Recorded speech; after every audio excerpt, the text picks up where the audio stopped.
So, Mr. Bruno, tell us about yourself. All right. So I was OPC 97, so I was a lifer at Penn Charter and 13 years. And I'm currently living in New York and the head of marketing for a company called the Weinstein Company, which is a company that distributes and produces and distributes films and movies. And then I left a couple years ago to go to HBO.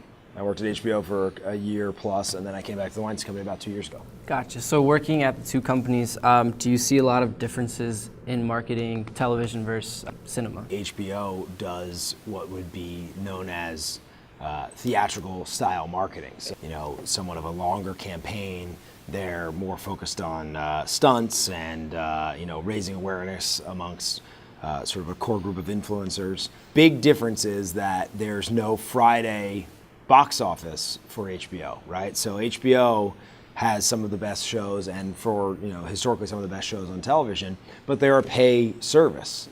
So if you have HBO, you watch it and you pay for it monthly. Whereas theatrical marketing, movie marketing, super important how many people you can convince to get up and make their weekend plans to pay nowadays $12 to go see your movie. Do you see your Penn Charter education sort of affect the way you work now? Definitely. I tell people all the time, especially the ideals of Quakerism and consensus, pursuit of consensus. As I was saying earlier, this room was where we would have our student council meetings.